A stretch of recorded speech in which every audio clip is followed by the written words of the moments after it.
Welcome back to another episode of The Last Zebra. I'm your host, Ugo Ezema. As always, please don't forget to like, subscribe, share, and comment. Today's guest, Blake Thompson, friend of the host, yours truly. Thanks for coming through, man. I appreciate you. Appreciate you having me. So tell us a little bit about yourself. Where are you from? Originally from Elkridge, Maryland. I also would say a little bit from Mobile, Alabama. My mother's from Mobile. Mobile? Mobile, Alabama. 2 hours down the road. I did not know that. Yeah. Father's from Baltimore, Maryland. So I think, those two worlds colliding. There's the place. There's a lot more stories behind it, but there's a place. Born in... Elkridge. Elkridge. Yeah. How far is that from... So Baltimore is a city in Maryland that everybody recognizes. How far is that from Baltimore? 15, 20 minutes outside it's right there. of Baltimore, downtown Baltimore. Yeah, it's right there. Yeah. Oh, wow. Harrell County shares a border with Baltimore City, Baltimore County. And you are an educator as a profession, teacher, et cetera, et cetera. How did you get into that noble field, that noble profession? Interesting story, because this is kind of like what I think about and reflect on quite often now that I'm working on my PhD. I think as far back as I can think, I knew my dad. He was a police officer, and he coached basketball, coached baseball for the high school teams, and he would always do like summer programs. And in Howard County, he was Howard County. Little context, pretty affluent. They were the not creators, but they were on the first early end of mixed communities. So trying to bridge, right, like more affluent, more working class folks within the same schools, living areas, so on and so forth, and still segregation, right? So he found himself particularly at mostly black schools. And he would coach basketball throughout the summers. He would work summer camps, particularly with black children. So that's probably my earliest memory of like support, right? What does it mean to be a person that supports our community, And then the big moment for me was in college, in undergrad at Elon University. I took a social justice class with Sandra Reed. And at this time, I'm a junior, I'm 20 years old, student athlete, so school was like, yeah, I need to do it so I can play. That's kind of what life was always like. Let me do school so I can play ball. Yeah. And she introduced me to our class. She introduced me to social injustice, right? Like here is maternal mortality rates, particularly for black women, right? Well, that's an issue. Here's the Tuskegee syphilis experiment. Here's redlining, And for me as a 20-year-old, I'm like, oh shit, it's kind of interesting, right? In that moment, over those moments, those moments of class, and go back to reflect. I said, I'm 20 in a pretty good school. You know what I mean? How could my thinking, how could my being have been a little bit different if I knew this? If I was introduced to this, or tapped into this, or interested in this, you know what I mean? Earlier in life, right? What might that mean for my thinking and being? And that was kind of the catalyst to thinking about getting into education. What did that internal conversation ultimately bore out to? So you asked yourself, if you had been exposed to this information prior, how did you play that out? If you had been exposed to these social injustices prior, what did you think would be different up until the time you got 20? I think just like the orientation, like the lens of how I see the world. You know what I mean? Like I knew that I didn't miss meals. You know what I mean? I had everything I needed. Right. I didn't ask for much, but if I needed it, pops, moms, I got it. Right. Whether it's for sports, whether it's for school or tutoring, or whatever the situation may be. So I think it's like, and now looking back, how do I see the world? How do I see how this world is operating, particularly for Black youth, minoritized youth, right? Minoritized people at a systemic level, right? The more I can start to think and disentangle these like complex systems, how might that impact my thinking, and then impact the young people that I am able to influence. Why do you think that message resonated with you? With your did she end up being a mentor? The teacher, Yeah. What? I think so. More to the story, right? Elon, there was a moment we were throwing a party, like football players, 4 of us in the off-campus apartment throwing a party. On our door one night after we had everybody left, there was a note. It said,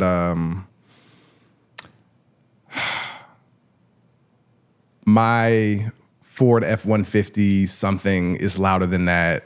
Turn your coon music down." No way. Yeah, on our door, right? PWI. Yeah.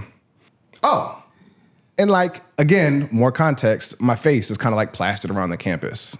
Heavy in the community, trying to work within the community, decent grades, blah, blah, blah. And this is happening to me. Right. Shit, right, huh? Right. And then there's a moment there are a bunch of moments of, what do we do? We can go start banging doors down. Is it okay to cuss? No? All right, bet. Actually, we've never had anyone curse yet. So then, don't. We have a little bit. You can do whatever you like. Oh, yeah. Bet. I should have known. That's always the thing, like authority. That's another thing, right? Yeah. Like, why am I asking you? I can say what the fuck I want, But to try to be respectful. Anyway, that's the thinking, Right. But like, I'm on this campus, like full ride, blah, blah, blah. My face is on things, and I take this piece of paper to the lady who is I don't know what she was at that time, like the diversity lady, right? White woman in an office, blah, blah, blah. And she this is my story, right? I don't remember exactly what happened, from the various perspectives. Right. But it was like, all right, we'll handle it. We'll file a police report, we'll do this, that. What ended up coming from it? Nothing. Right. But a bunch of meetings, a bunch of things to placate myself and the people that we were galvanizing at that time to really like speak up and say, hey, Elon is not where we all belong, using their slogan. It's really not, which is indicative of a bunch of different a bunch of academic spaces, How did you let's dial back a little bit. Yeah. Sports was a major part of your life up until this. It sounds like this was a really pivotal moment. For sure. That kind of shaped you to who you are today, clearly. Yeah. Football was how you got to Elon. Yeah. How did you get to football in the first place? My dad. So he was a football coach. He coached, when I was younger, he coached basketball for the high school. Gotcha. That's what I remember. Your high school? It was one in Howard County. Gotcha. And then he coached me, guided me through. He probably coached most of the teams that I was on up until high school. But he introduced me to the sport. I wanted to play soccer. I wanted to play basketball. I didn't want to play football. But he was like, he's always been about like, yo, try this thing. If you don't like it, you don't play the season because I paid this money. And then do what you want. Right. But like, I ended up falling in love with the game, What did you love about it? What is it about football that resonated with you? And I would ask this question now, does that love still apply to today? Yeah. I think back then it was, here's this thing I'm not very good at, right? I can still remember dropping an interception. I was like 5, dropping an interception. And I didn't play a lot, my first year. I was one of the kids who got the minimum plays. I didn't get to play the whole game. Yeah. And when I dropped an interception, I was like, oh, I don't want to drop any more interceptions. I don't want to do that. Right. And that was kind of, again, like the catalyst to, I can improve steadily at this game. I enjoyed it, right? I enjoyed that little bit of that little release, that little grind. Well, what position did you play then at that first year I played corner, which again, 5, it's like just throw the trash kids out that corner. That was me. Yeah. And after that first year, that was it? I mean, that was kind of the ascent. I don't know I don't remember exactly what happened the next year, but after that, I remember being the quarterback and like quarterback, right? So like from the margins to like right in the middle, What was that transition like? I couldn't tell you. Really? Couldn't tell you. I don't know. I know at this point, like I have a video on Facebook. One of my homeboys from way back when, once had the video recorder, the VHS, right, filming it with his phone, and seeing me, doing a couple fakes, scoring a touchdown. But that's really like those are the memories that I have is trash. Somehow as a quarterback, doing well. Yeah. I mean, enough for you to get a college scholarship and to play in college. For sure. For sure. Which I'm sure not many people can say. Yeah, not too many. Were you hoping to do more with football post college? Yeah. Really? Yeah. Up until that senior year, there was it's like, yeah, I can do this. Went to a pro day over at NC State. And at that point, I was like, oh, yeah, I didn't run too well. Maybe ran like a 4.7. Rest of my pro agility was probably okay. Yeah. So I was like, maybe whatever. It's not for me. Yeah. And there was a moment we played UNC Chapel Hill. My senior year, they beat the brakes off of us. And this was my first transition. I played safety and corner a little bit. And I transitioned to the box. I played outside linebacker. And there were a couple All-American offensive linemen. And it was a different reality. It's like, oh, this is what the NFL could be like. This is it right here. This level is This level is beyond. Some guys are just different. Yeah. And that's what it comes down to. Some guys are just different. All right, so we get to the point where now you're like, all right, these things are important to me. When it comes to the social injustices, For sure. there are many avenues that you could pursue to tackle that. Why education? Again, the space that I was exposed to, this like particular avenue within the curriculum of Elon, right?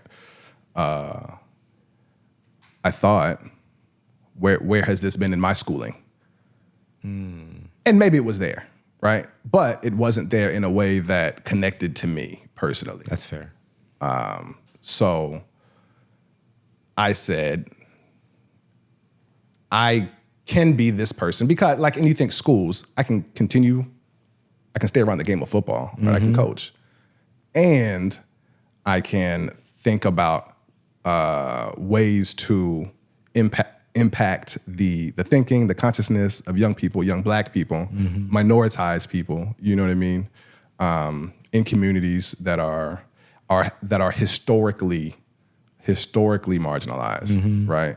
To think about what that history means today in their lives. Right. And what they can potentially do about that. So from there, where did you go? I signed up. I applied to Teach for America, applied to City Year. What's Teach for America? I don't think I ever heard of that. Really? Yeah. Man. You forget I'm not actually American. I know my accent is very Southern but I'm not actually American. Yeah. So what's Teach for America? It's so interesting, right? Because the world that I live in, and it's always so interesting, at least meeting you and meeting your wife and meeting this friend group, because I know the world of education. You know what I mean? You're in the medical field. Your wife is in the medical field, but there are just so many different worlds, and especially here in New Orleans, right? That have impacted the material realities of people, right? In so many different ways. It's just so interesting. Teach for America. Teach for America. It is a nonprofit organization that recruits, I don't know what their specific language is now, but essentially they recruit people who want to teach. And the people who are, the people they're recruiting, they're being placed in high need areas, historically marginalized areas throughout the country, mostly urban spaces, rural spaces, working class folks. And I think it's a larger conversation around privatization, neoliberalism in America, but particularly in the schooling system. And the dismissal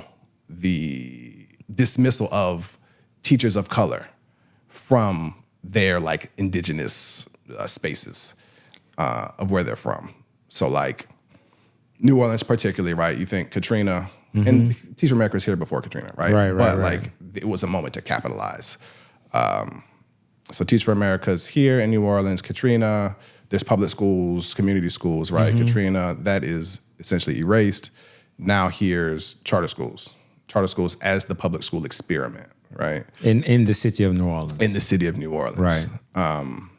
And 7,000 educators dismissed, right? Illegally. There's a lawsuit and all that stuff, right? Oh, wow.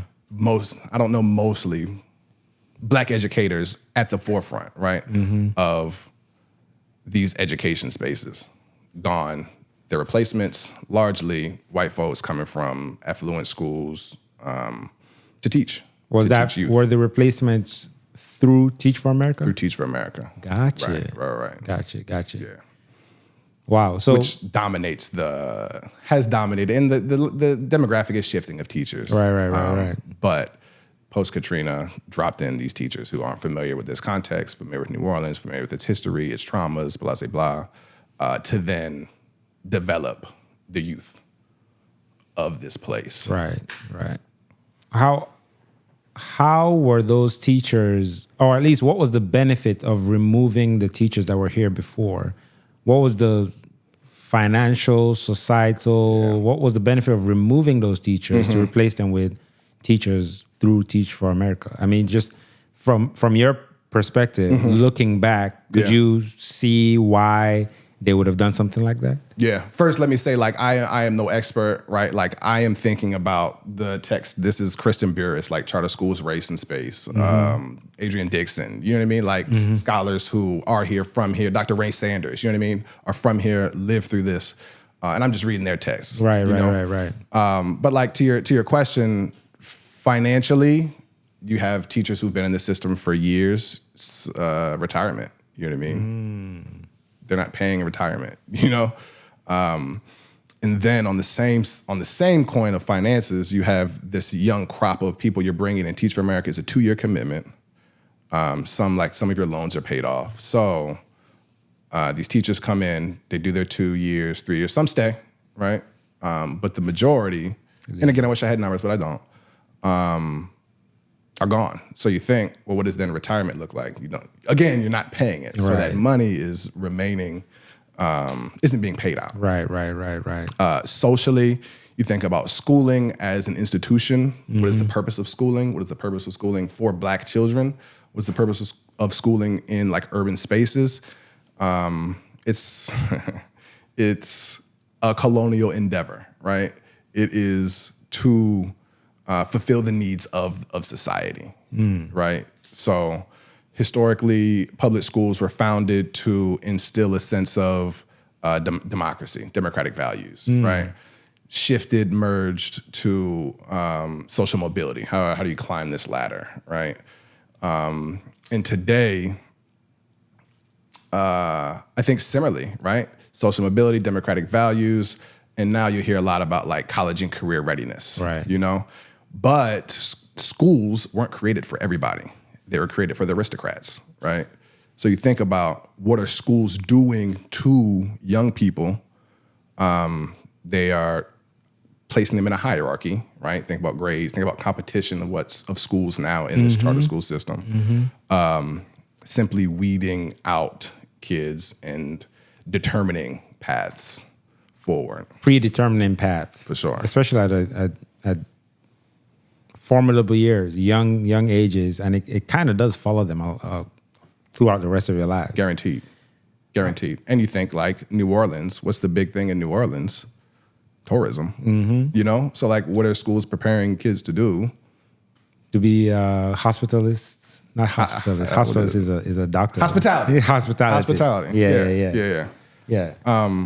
Well, like for your daughter, where does she go to school? Where is Kobe going to end up going to school? So they're both still in daycare right now, but the plan is to get Bijou, my daughter, it's a private school here, McGee. Kobe, we're not sure yet. Yeah. But like, why McGee? I'll tell you this. I make decisions based off of a lot of people's experience and expertise. And we have their friends, mutual friends, your in-laws, Akeem and Lexi, educators as well, right? And they toured a lot of the schools, and we know through osmosis and just by living here, the general sense of the good schools, the good public schools, the good private schools, et cetera, et cetera.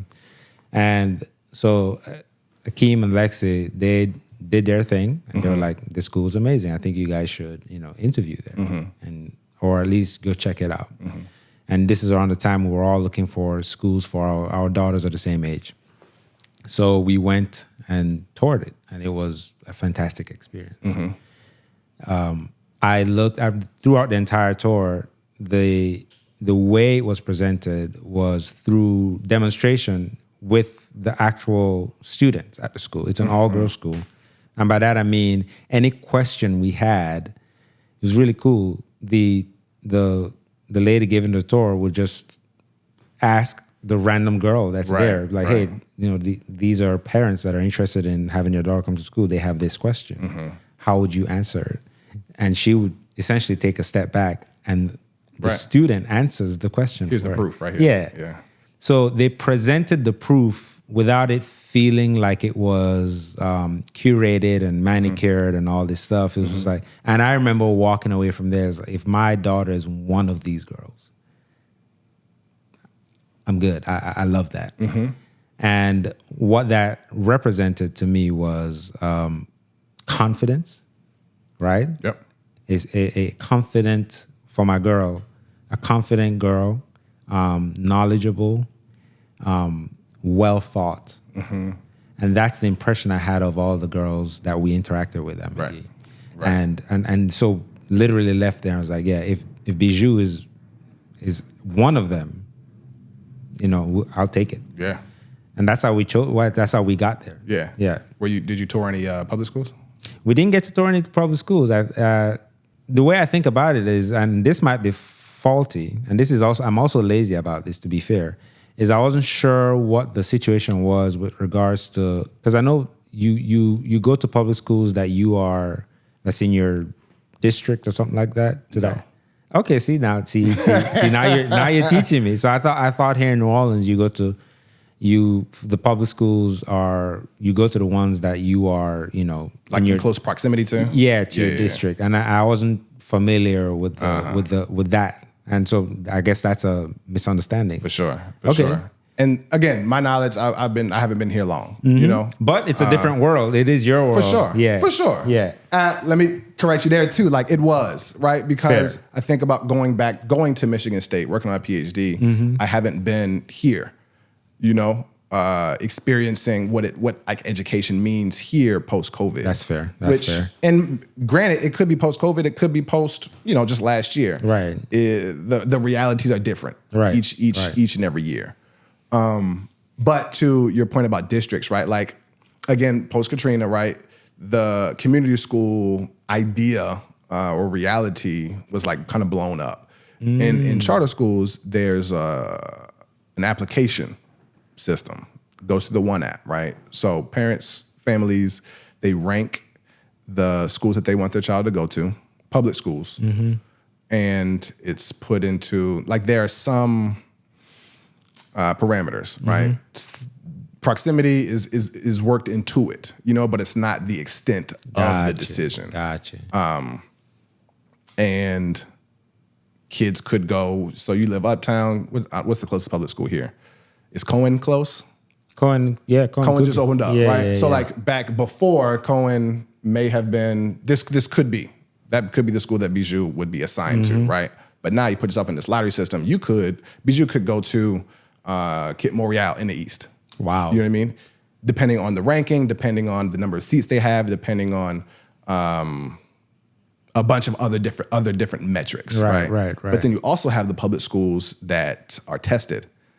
So you have the Lushers, which is close as well. You have Lusher, you have the Ben Franklin. Willow now. Sure, symbols, whatever. But yes. You have that you test into, right? And test scores can determine finances, transportation, right, all factors into that. Whereas other public schools that aren't tested, you get not public transportation, you get busing, right, to and forth. Right. So like another way to maintain this idea of schooling and the stratification of who goes where and why. Right. And it comes like money is always at play, you know. Explain to me the charter system, because it's such a foreign concept to me. Yeah. What is a charter school? Mm-hmm. And I did not realize until relatively recently that a charter school is still a public school. Yes. Yeah, I did not recognize that until relatively recently. Yeah. So what is a charter school and why do we do them? Charter schools here, anyone's like, makes up makes up NOPS, New Orleans Public Schools. Okay. They're all charter schools. The public schools are all charter. So oh wow, I did not know that. So every public school here in New Orleans is a charter school. Minus your parochial schools. Willow. Public school.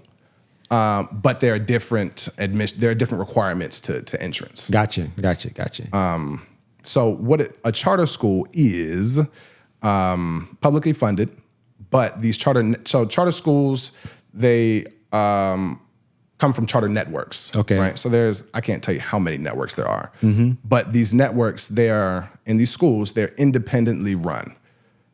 And the state or NOPS isn't allowed to intervene within their specific curricula. I was reading this today about their curriculum, about hiring, about firing, blah, blah, blah, blah, right? As long as they meet these certain standards, right? Wow. So these standards, one of them is the SPS score. Yeah. SPS. You use these acronyms so often. Kind of lose what I imagine the P stands for public. Public school performance score. Boom. Performance. So kids test, standardized tests. It's a mix, actually. It's testing, it's graduation rates. It changes from high schools versus combination schools or like middle schools and elementary schools. Right. So there's different metrics that they do to come up with this SPS score. They're then ranked based on quality, A through F.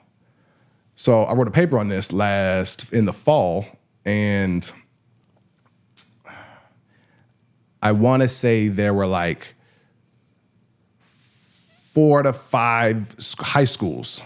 I don't do too much like work around elementary schools. But there were like 4 to 5 high schools that consistently churned out these A's, consistently year after year after year, right? Based on the SPS score. Based on the SPS score, right? Gotcha. And every now and then, every year, a couple years, you'll see a Edna Carr, you'll see a Warren Easton in the A, like fluctuating from the A to B. But I think it came out to like 60% of schools were C and below. Wow. Yeah. Which is interesting, right? And thinking about, the schools that are typically in this A and B range, let me just say the A range, right? They have admissions requirements. Whereas the rest that are typically B to F, mostly D, B to D, some schools get closed every so on few years, are open enrollment. So any kid goes there and you can't That's turn a selection bias though, isn't it? It's America. That's wild. That's of course they're going to get A. They choose the best students. Yeah. Who gets in? Right. And then what does that then mean for teachers that stay, teachers that want to stay? What does that mean for the experience of kids? What does that mean for funding? What does that mean for consistency for a school to become a school that can create systems that can continue to evolve? Right. And then you go back to like teachers, right? How many teachers are in these roles year after year after year to build a community? Right.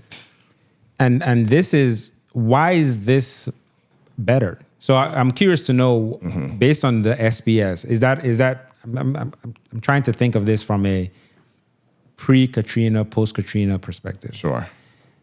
Pre-Katrina, were the grades, if SPS existed then? It still did exist, yeah. Okay, so were those grades much more, did they make more sense then versus post-Katrina after the charter school revolution, if you will? Well, it's interesting, and I was reading something today from Dr. Sanders.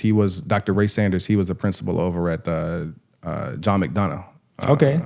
Before Katrina, and it was articulating that SPS, it's a construct, right? So like the cut score changes, year to year. And what has happened is the cut scores for SPS have increased. And cut score is? Cut score, just what determines your ranking. Gotcha. Right? What determines your ranking has shifted. So like some of the schools now that aren't excelling as, in the higher rankings, back then they would have been, right?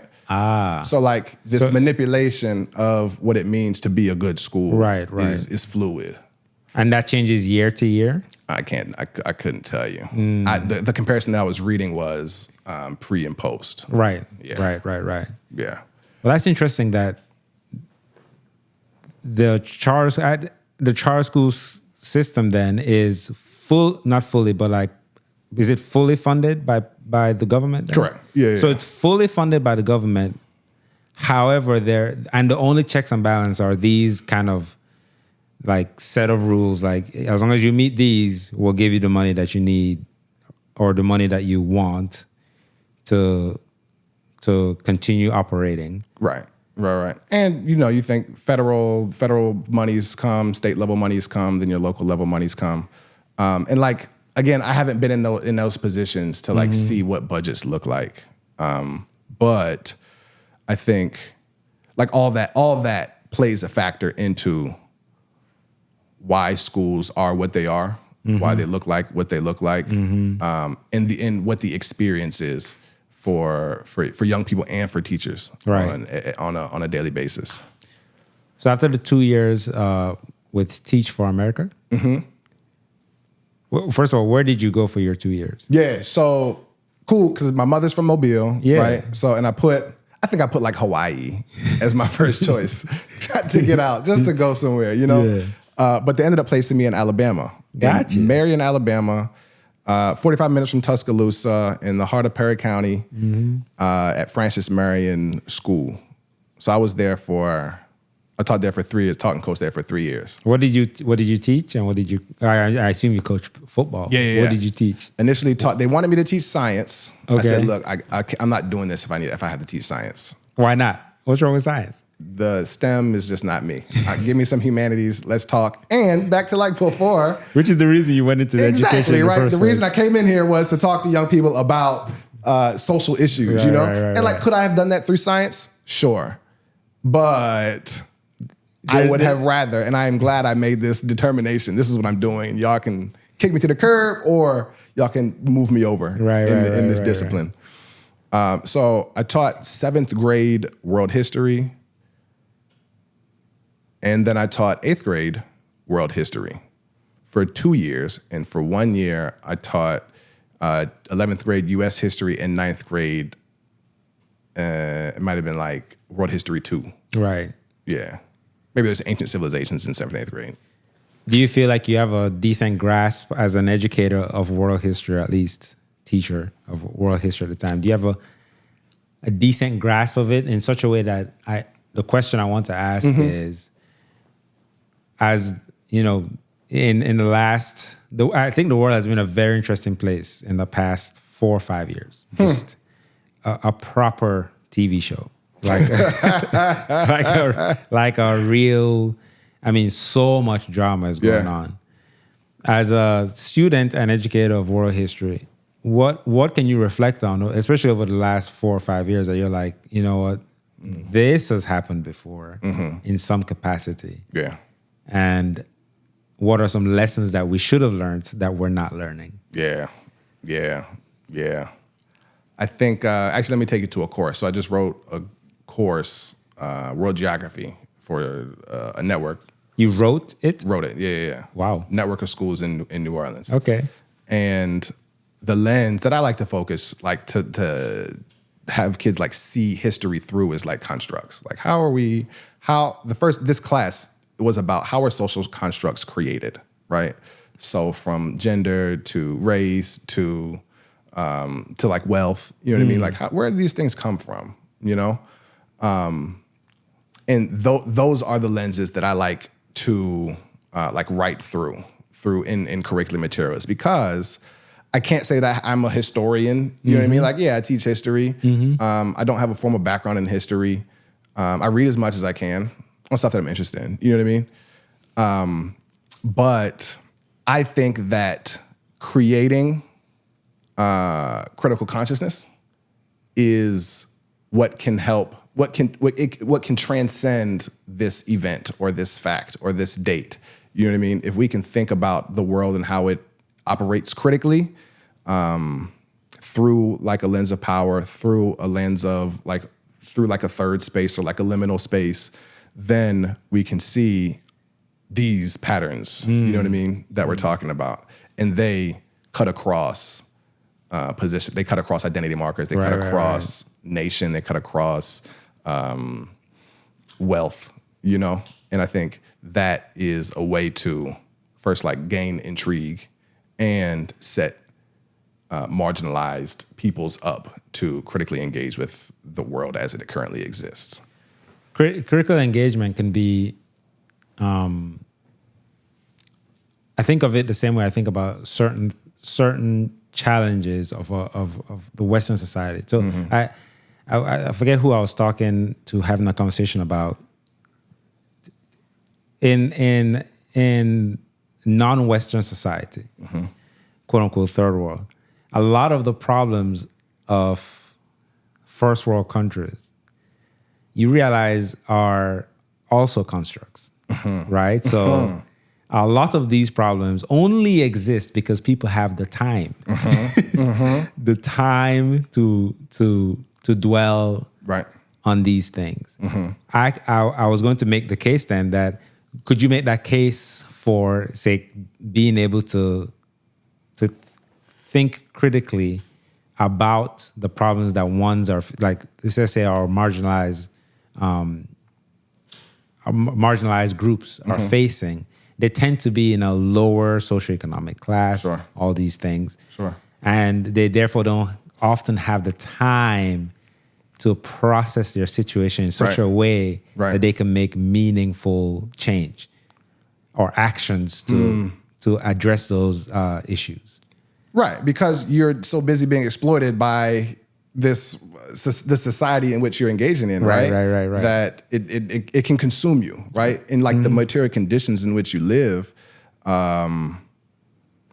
soak up the time and the energy necessary to think about potentially, right? To think about what this could look like otherwise. And I'm sure folks are doing those things on a daily basis. Right. You know, like it's happening now.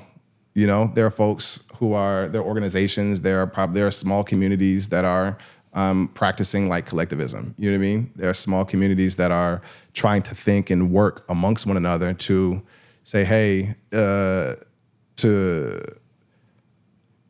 articulate this issue, articulate why it's an issue, and think about, well, what do we do about that thing? And like, we want shit to happen like now, right? But if we're thinking about material change within this country, within this system within these systems that continually like suppress the actual needs of human beings, particularly Black, working class, you know, people of color and working class folks.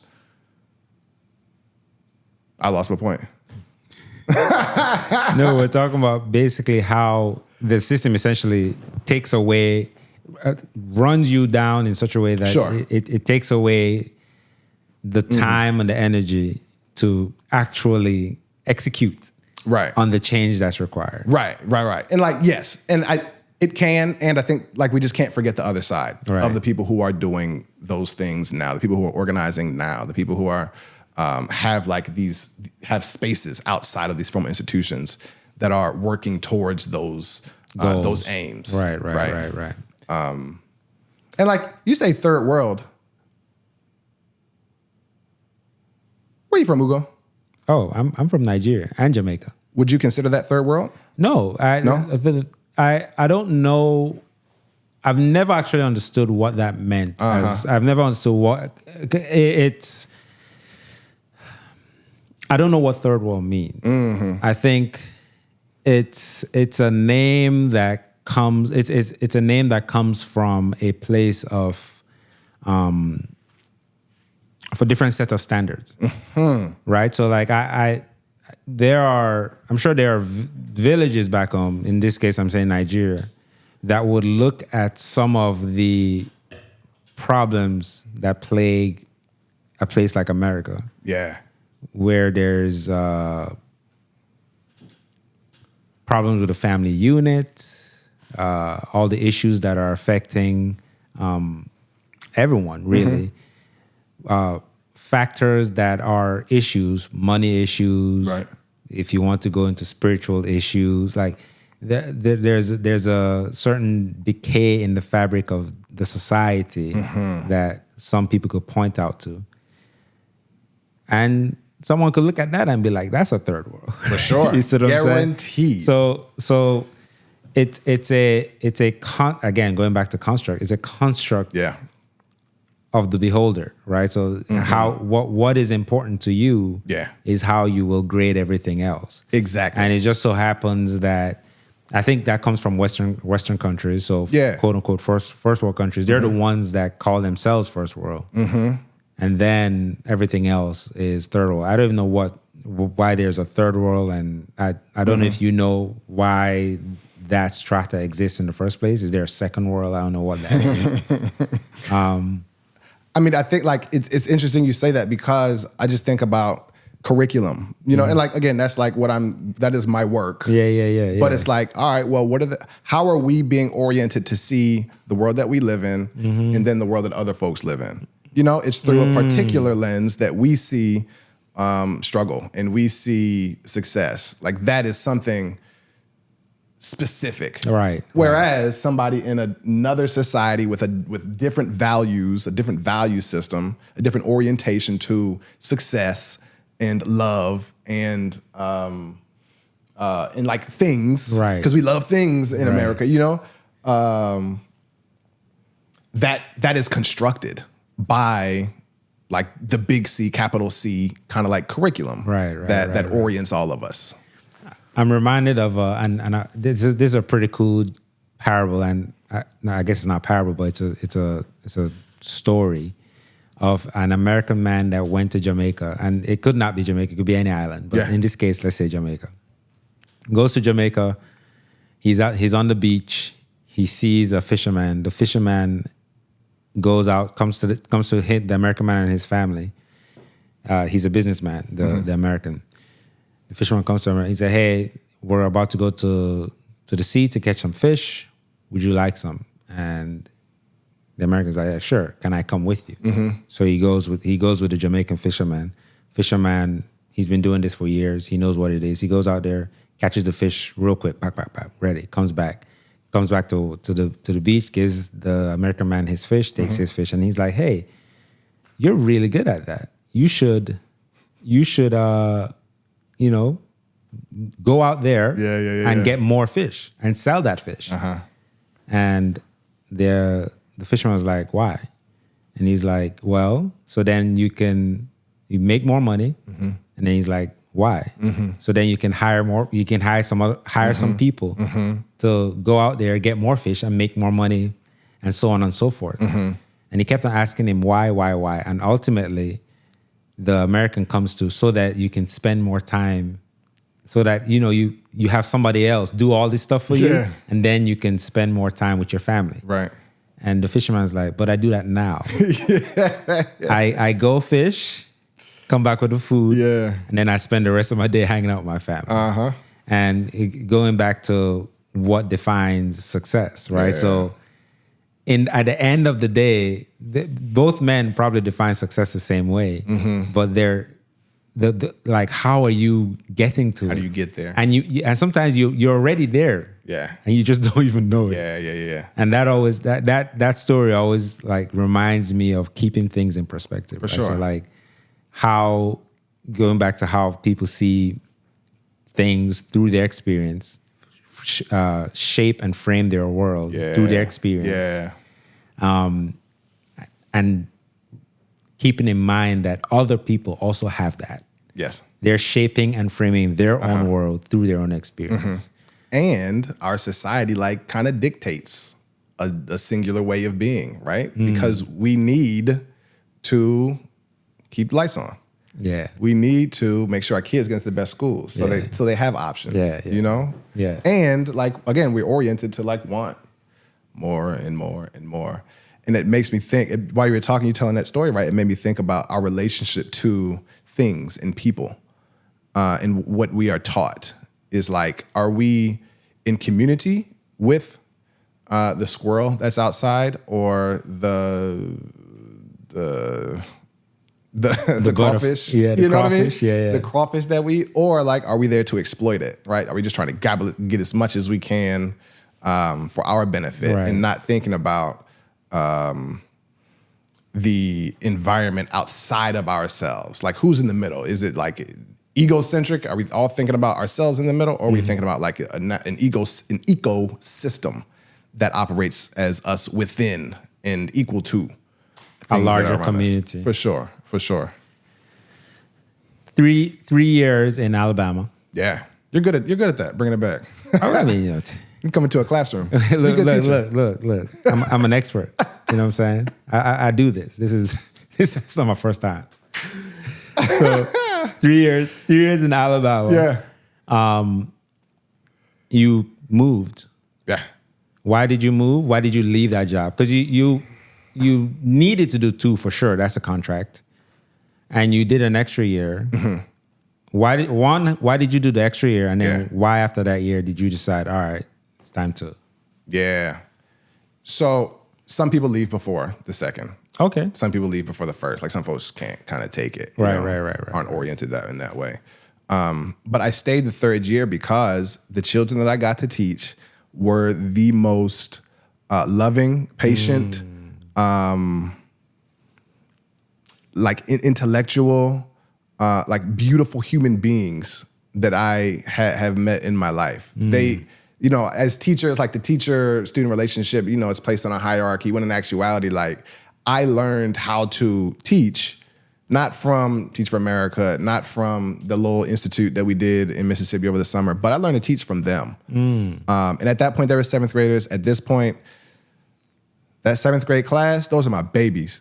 They graduated. Some have graduated like this year and last year. One, she just graduated her master's from Alabama State. Wow. Which is wild, you know? And I don't know if they ever see this, but just know that I love you all and you all have shaped my life. So all that to say, I stayed because of them. Also stayed the 3rd year because the 2nd year I was promoted, I guess, to be the head football coach. And I thought, well, why not? I love it here. You know, in Perry County, where I lived in Perry County, it was, you think about community. Yeah. You know, it was the heart of the civil rights movement, heart of the black belt, and a town of maybe 3,000. But I love my wraparound porch. I love sitting outside listening to Jay-Z. I love going to school. And it was hard. Like, let me not romanticize this and like say that it was easy. Right. You know? There were challenges. For sure.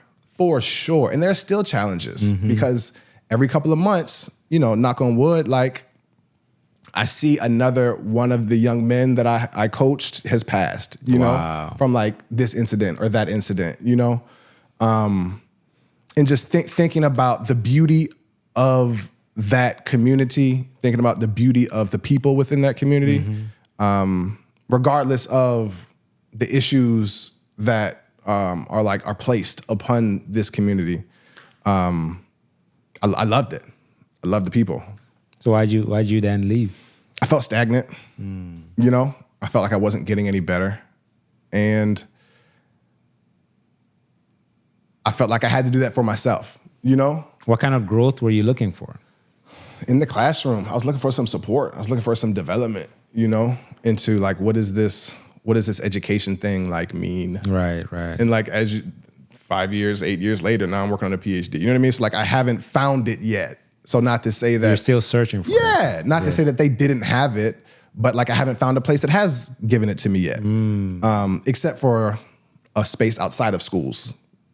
What do you mean by that? There are spaces, right? There always have been spaces of Black educators who have found fault with the formal schooling system, you know, because it wasn't set up in our interests, right? So it's like, all right, well, what do we do about that? Well, we collect, we learn together, we think, we like critically engage with our pedagogical orientation, we critically engage with history, we critically engage throughout the diaspora to figure out, maybe not figure out, but to think about ourselves as pedagogues. And what is the intent of those pedagogues? Like, what are we actually teaching outside of this curriculum that the state says that we need to teach about world history or U.S. history, blah, blah, blah, blah, blah. Because it is written in a fashion that maintains the schooling system. Exactly, right? Pedagogues? Pedagogues. What is that? Pedagogue, teachers, right? Teacher self, how do we think about education? How do we think about enacting curriculum? How do we think about creating curriculum? How do we think about engaging with young people? How do we think about what does the classroom environment look like, feel like, sound like for the betterment of people we know are in a society that does not seek their best interests. So where did you go next then? So next I came to New Orleans. Okay. There was back to charters, right? There's a new school opening. So, and they were starting a football program, right? Back to football, right? New school opening, I could teach a class, it was called World Geography, and what I had seen was, you know, kind of a semi-critical take on what curriculum could look like, which I hadn't seen before, I hadn't been exposed to, right? I was like, oh yeah, this is something that I'm interested in teaching. The principal, dude, he taught, he was like he got a music degree from somewhere in New Orleans, I think Loyola. So he was open, you know, to say, hey, if you can do this, run it, do it. You know, he's really supportive. Right.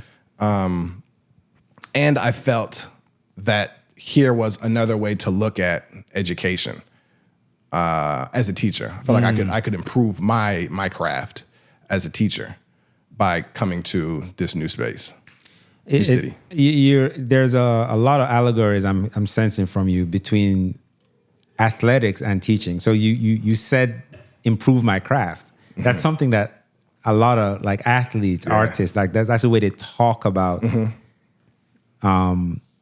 their profession, and you talk about it in that sense as well. Yeah. Do you feel that between the field of football and the classroom, what are some major similarities? Of course, you're in one sense you're an educator. Yeah. In both senses, you're an educator. But what are the primary differences between a coach, a football coach, and a classroom teacher? Yeah. You want differences? And then similarities. Yeah. I'm going to just flip it real quick because what's on top of my mind is similarity. It's like just the relentlessness, you know? Every day is a new day. And every day you have to show up and you have to dig your heels in and think about what you want young people, what you want your audience to take away, and like how you want to communicate that. Because back to this idea of curriculum, everything that you're doing, everything that you're saying, what you put in front of them, what you don't put in front of them, all that matters because that is orienting them to see the world in this particular light. So like first, relentlessness, and I guess to the differences, I think about, let me tell you this, when I was teaching, I would say I needed to be more patient in the classroom than on the football field, when in actuality, I see them as very, very similar crafts, you know? On the football field, I was taught by my coaches to look at this game and and get it by any means necessary. You know what I mean? If I'm not performing, he's gonna cuss me out. He's gonna cuss me out in front of the whole team. He's gonna sit me down during practice, and I'm not gonna start. You know? Everybody's gonna know it. Right.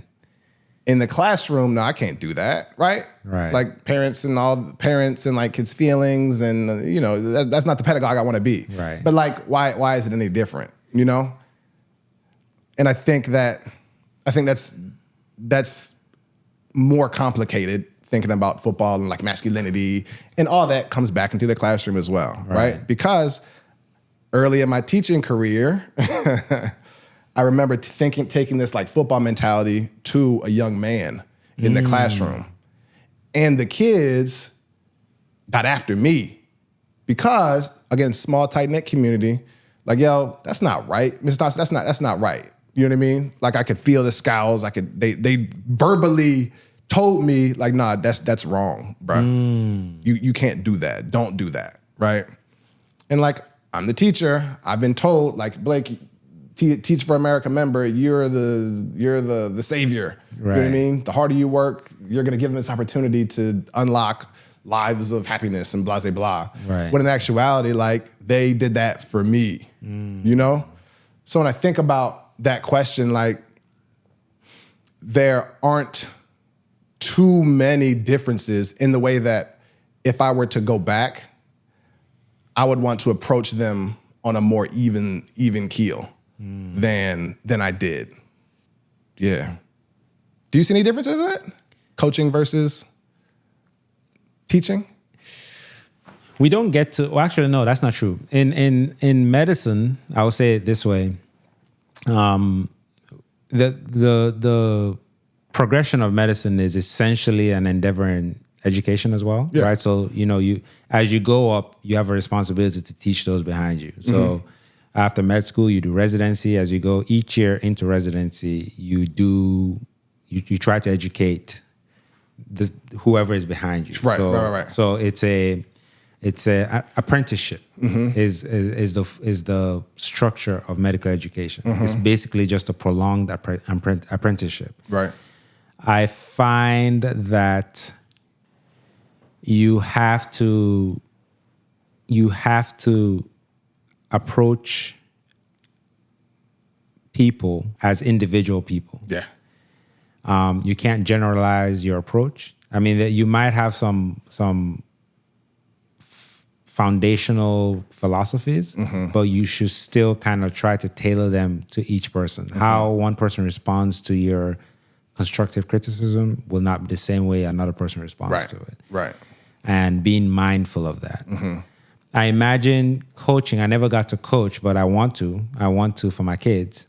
I imagine coaching would be, because it's result oriented, that can get lost in the sauce, in the sense that, especially when you're coaching young folks, I play in the league here, football, soccer. Okay. I play in the league in New Orleans. Yeah. A humble league, to be honest. It's nothing serious, but so that means you're kicking ass. You're doing the thing. No, I'm not. I'm not. We just have a good time. Yeah. But I am reminded, I think we should always, even in coaching, whether it be sports or anything else, to keep context. The context and keep objectivity in the frame. So what does that mean? That means that for me, whenever I'm going, and this is how I'd apply it if I was to ever be a coach in anything. When I go out and play, I played last night. My primary responsibility is to not get injured. And why is that? Because my real job requires me to be up and walking about. Right. So I'm not going to jeopardize the main thing. Right. For an hour of this, right? So like that objectivity is always in my mind. So I might not, so someone might look at me from a different vantage point and see like, well, he's not running really hard to that ball. But there's a reason. It's because I see somebody else running to it and they might actually try to take me out. Right. Because they're working really hard and whatever their objective is very different from my objective. My primary goal is to get home walking. Yeah. So I can go to work tomorrow. Yep. All right. So that's actually my primary goal. Sure. The secondary goal is to have a good time. Right. And that fluctuates for different people. Yeah. Right. If the same thing with basketball, like I'm not going to like mindfully like really exert myself. Yeah. I'm competitive, but I always have that like the objectivity. I have to go to work tomorrow. I have work tomorrow, like my real job. Not only that, I have kids to chase, and so if I get injured, that's me leaving a lot of things on the plate for my wife, because I can't get up and do the things that I need to do around the house. So I always keep that in context. Yeah. So as a coach, how I would apply that is, if I was and it depends on the level. If I was a coach to students, so student athletes, right, at whatever level, I don't think my role is primarily to win games. I think in sports, there are a lot of life lessons to be learned. Yeah. There's a lot to be taught about discipline, about showing up for people that are counting on you, about teamwork. Those are things that are beneficial to learn. Yeah. And then there's winning the football game, right, winning the basketball game, and that stuff. Where that shifts, though, is I think as a professional. Yeah. I think as a professional, that is your job. You know what I'm saying? That's your day to day. And if I was to ever be the coach of, I don't know, the Saints, my approach would be different. Yeah. And I think that I think about this every time I hear about coaches that go from college football to the NFL or the NFL down to college football, and they tend to struggle. And I think that's the way I've rationalized is that they don't recognize that the vast majority of these people, that this is not their main thing. You know what I'm saying? Like, right. This is not their main thing. Whereas in the NFL or in professional sports, that is the main thing. Right. So I think that's how I would approach it. And I think that's so eloquent, and you're a professional. You've had time to develop, right? Yeah. Like this stance towards what I would do, what I will do, that's fair. And I think for me, coming from playing Division I football to the classroom with dreams of going to the NFL, I didn't have the luxury, or maybe not even luxury. I didn't have I wasn't in the frame of mind, right, to think about the complexities of how to approach this thing, right. Beyond development of young men and winning football games, And in retrospect, I wish I would have taken the time to just to think a little bit more. You're right. You know? I mean, that's the name of the game is to keep growing. Yeah. You learn new things, you adapt accordingly. Exactly. You come to New Orleans. Yeah. Yeah, we're bringing it back again. There you go. There you go. You come to New Orleans. You're helping start this football program, and you're also teaching. Ninth grade world geography. Yeah. When did you then know, like, I want to pursue because you're now in your PhD program? Correct. When did you say, you know what, there's still more for me to get? There's still more. Granted, you've pointed out that from Alabama, you've been searching for this constant improvement, this constant refining of your craft. How did you decide, all right, I'll do a PhD, and that's another way for me to continue refining this craft? When did that happen? When that thought come into your mind? And let's talk about that process and how that has been going. Yeah. I think I felt successful. I wouldn't say pretty quickly, because I didn't know much about New Orleans. You know what I mean? Like a couple of my family members, my uncles, they went to Xavier. So there's like a family lineage. There's a little history in New Orleans, right? But I didn't know it for myself. But like taking the lessons that I learned from the young people in Marion and applying and saying like, oh, what I need to do, I need to explore. I need to figure out like what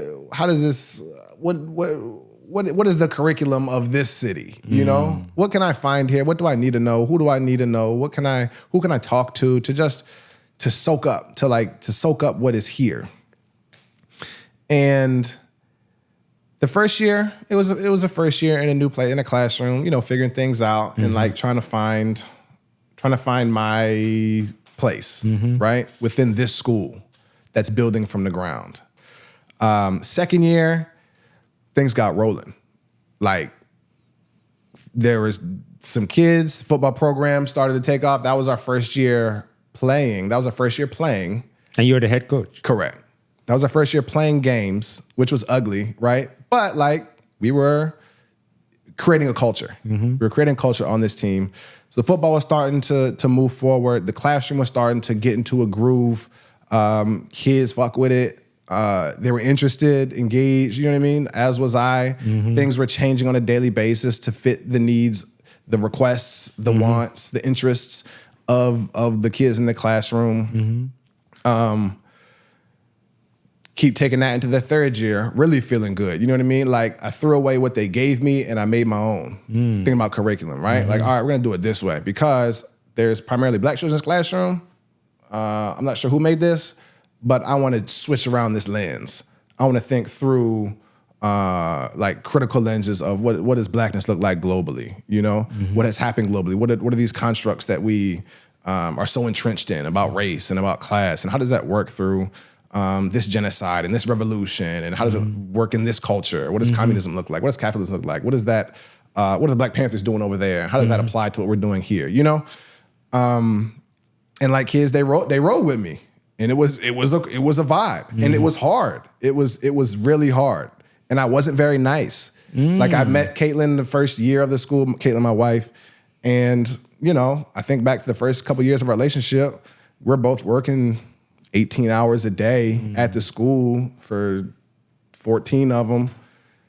I wasn't the nicest. I wasn't the best guy. Caitlin, I'm sorry, but I love you. Shout out to Caitlin. For sure. Natty Kate. But like back to things were rolling, right?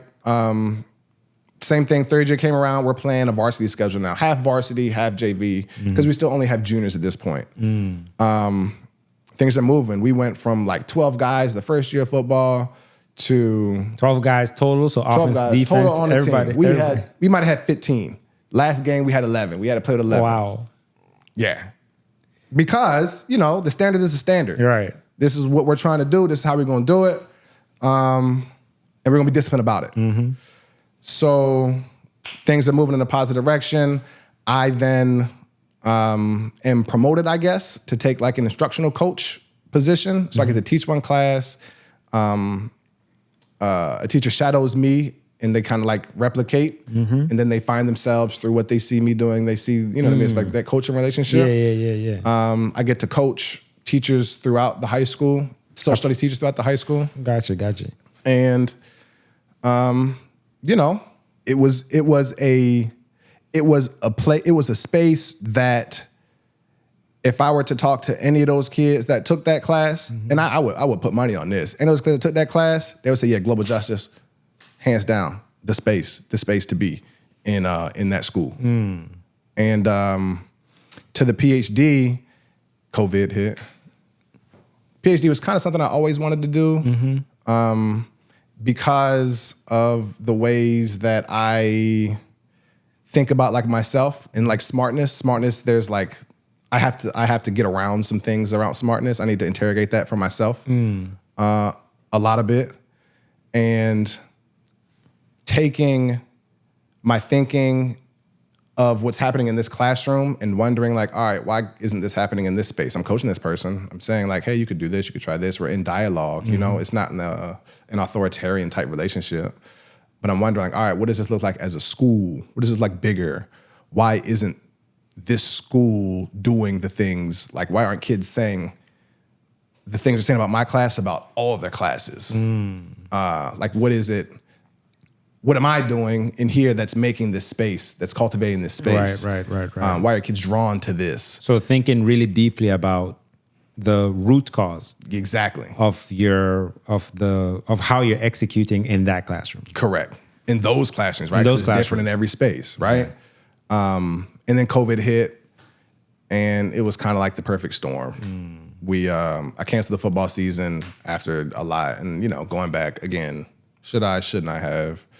But didn't do that. Kept working out with kids, throughout the football season, and just had so much more time because coaching a football team and running a classroom and trying to help support 4 other folks.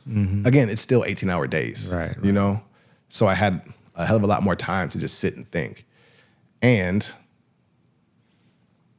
why not? Why not think about go to a space and remove myself to look at this education landscape from a different viewpoint, different vantage point. And there we go, Michigan State. You've been there now for the better part of 2 years. 3 years. Has it been 3 years already? Just finished year 3. It's. I had another guest that educated us on what a PhD program is and how that quite literally changes based on the person and the person that is your what is it, a PA? No, your advisor. Your advisor. Yeah. Like how the PhD programs they're not necessarily. There's not a real standard. It's not standardized. It is catered to who you are, your goals for pursuing it in the first place. Yeah. And who your advisor is. Yeah. What have you learned about yourself? Oh man. And your craft in these last 3 years while going through your PhD? Yeah. I think kind of where we started this conversation, a lot of the things that I was rattling off earlier, fact check me, please. Please do that. I may be wrong. Here's the disclaimer, We'll put it on the screen. There you go. We're not. Well, you heard me. We're not there yet. But a lot of those things is how do I understand that this school is historically, politically, sociologically unique, and what was the creation of this space that we currently exist in, and you're talking about in context to the actual program, or in context to the school that you would work at. Schools, yeah, gotcha. And the schools that I want to be a part of, right. How are these spaces created? What is the intent of schooling? What is the history of schooling? And what have been the experiences of Black folks throughout the diaspora, my interests, Black folks throughout the diaspora with these schools that are orienting young people in particular ways that further the agenda of this country and not themselves as full human beings. That's interesting. You also have you've brought up the diaspora quite a bit. Yeah. You've, correct me if I'm wrong, I know you've been to different parts of Africa. Yeah. And you try to go every year. We try. I can't. Yeah, we would like to go every year. Yeah. Can't say we do. Do you always go to the same place? And you are going in a few weeks. Where are you going? Yeah. And why do you do that? Why do you make it a point to spend some time in Africa? And how do you choose where you go? Yeah. I'll start. We'll just go back. How do we choose? We have chosen through Scotch Cheap Flights. It has a different name now. But they're you never heard of it? No. They're mistake fares. And you get an email. There's this it's a listserv. They send mistake fares and they're up for 72 hours. No way. And we have been to all these places for no more than maybe $600 round trip. And when I say places, I'm talking, we've been to Haiti, we've been to China, we've been to Kenya, South Africa, Spain. Oh, I need to get on this. Belize, they're getting a free advertisement here. Colombia. Of course, only my mom and, Caitlin, your wife, is going to be watching this. Well, good. Hopefully they don't fact check me. But yeah, so like it's historically been about the price. We did just go for our honeymoon. We went to Ghana, and that was just like the dream. We went to go to West Africa and want to go back to Senegal, or go to Senegal. Why? When I was a freshman, a junior in high school, I was forced to apply to this program, and it was for kids in Baltimore City. I went to a Catholic high school in Baltimore City. Cardinal Gibbons no longer exists. Rest in peace. Beans, pies, and wieners. If my friends are watching that, that's for them. And wieners? Yeah, beans, pie, BPW. It's a high school thing. Anyway. My dad, he wanted me to apply for this program through the Congressman Elijah Cummings. So rest in peace. Yes, he passed a few years ago. Yeah, he created this organization or this program called the Elijah Cummings Youth Program, and in a heavily populated Jewish area of Baltimore called Park Heights. Park Heights. Yeah. So the goal of the program was to bring together Black community, Jewish community through like dialogue, through experiences. So through this program, he brought, I guess it's maybe like 15 of us, 15 Black high schoolers throughout Baltimore, different districts throughout Baltimore City. And we went through 2 years of programming, learned, met each other, did some community building, blah, blah, blah, blah, blah. And they sent us on a month-long trip to Israel. Yeah. And we lived in a kibbutz with Jewish children from all around the world. Russia, Kenya, place in South America. And we just toured, and we met each other. And we said, oh, there are some lines of interest. You know, these constructs aren't everything that they are made out to be. And that kind of, I can't even say kind of, that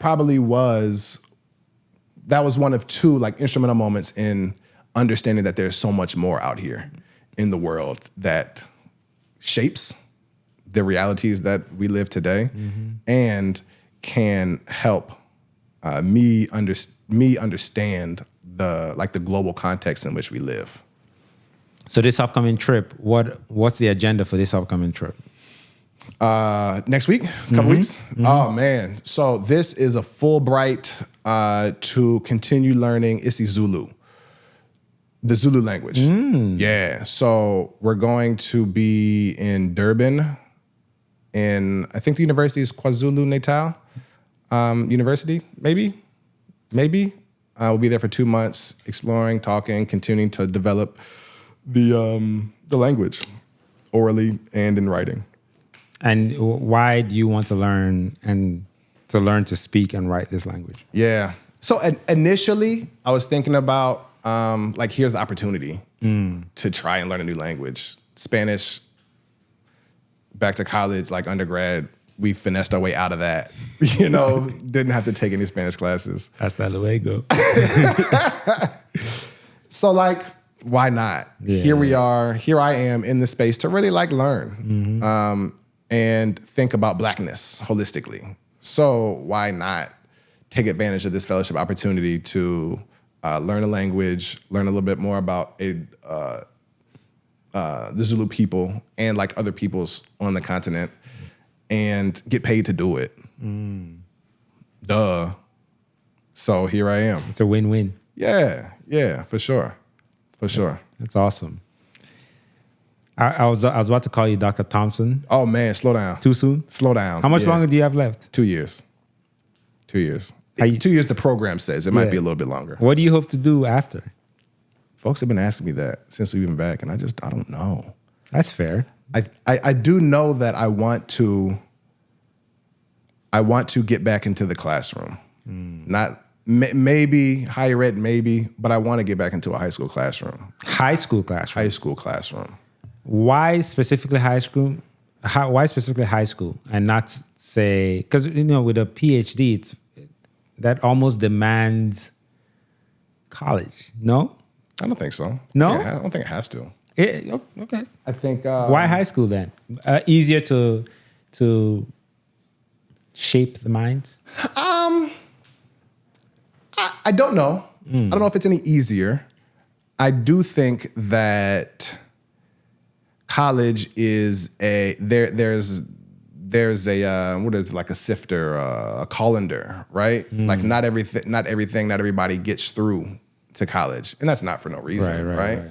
But in high school, here are the masses of like working class Black and brown, right? Like rising Latinx population in New Orleans. You know what I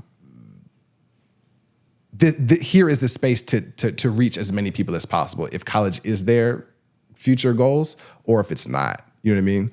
And like, if kids are mandated to be here, how can I be a part of helping them think through these things that I was only introduced to because I had, you know, the privileges and like the abilities to be in that college classroom that was free.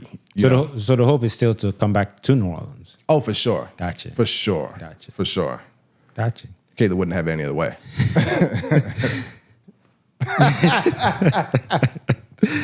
All right, man. Well, look, this was truly engaging and enlightening. I appreciate you coming through. Thank you so much. I appreciate the invitation, man. I appreciate you digging, you know, and sharing a little bit about you as well. Absolutely. Is this your first podcast? First, like interviewee? First time speaking on a podcast? Yeah. In person. I've done one more. Like 3 years ago. I'm trying to, you know, be the introduce the folks introducer, yeah. to the landscape. But yeah, I appreciate you coming by, man. This has been a true honor and a pleasure. I think we have so many interesting conversations outside of this in general. And I always thought that given the space to kind of flesh out some of those ideals and your background, right? So how often do you get to actually talk to, you know, a friend to dig about the past? Like, I didn't know your mom was from Alabama. Mobile, Alabama. Legit, Mobile. Home of Mardi Gras. Did you know that? Yeah. Caitlin, we fuss about it all the time. Yeah, nah. New Orleans flexed. But yeah, I really appreciate you coming through, man. And have a safe trip. We'll see you before then, for sure. For sure. Appreciate you, man. Yes, sir. That's it. Woo! Not too bad, eh? Man. Golly. My AC turned on. You're a pro at this.